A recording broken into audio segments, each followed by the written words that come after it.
welcome back. It's art time, class. Today, we're going to make a little weaving project. Let's get started. To begin, you're going to have a blank mesh canvas, and that's what this is, this little plastic mesh canvas.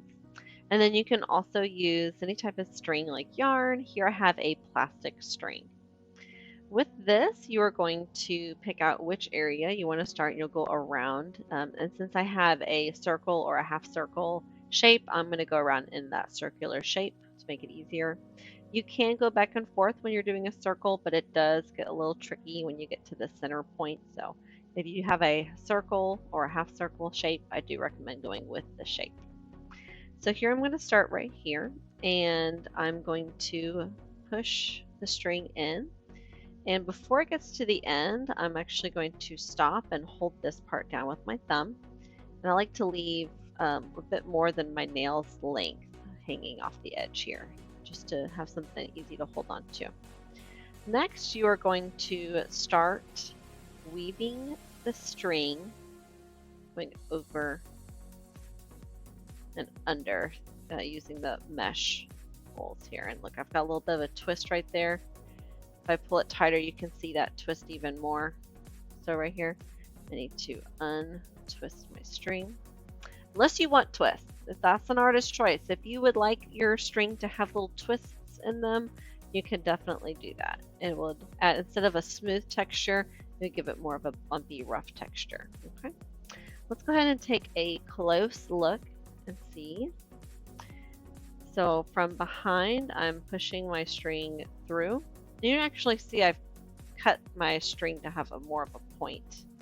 That's a benefit of using a plastic string like this. Some students will like to do it this way, where they go in through the front and then they go in through the back area. And some students will want to rotate as they work. And that's the way I prefer it. I push my string in through, and then I flip the mesh canvas over, and then I put my string in through, and I flip it back over, and I push it in through. I think this is faster for me.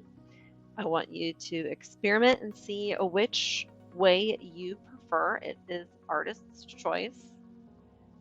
And of course, you don't have to do the rainbow order. If you don't want to, you can pick whichever colors you'd like or that you have on hand available. And again, you don't have to use the plastic string. I've seen people use yarn with a little yarn needle. I've seen people do this with embroidery string as well. And you can actually do different designs. If you don't want to do the half circle, it's really up to you. So once you feed this all the way through, you'll then trim off the ends, and you can see I have some ends trimmed right here. You do want to be considerate not to make them super pointy, like this yellow one right here is a little pointy when I touch it. And you'll be done with your project. So I cannot wait to see what you will make in the art room. Till next time, keep being creative.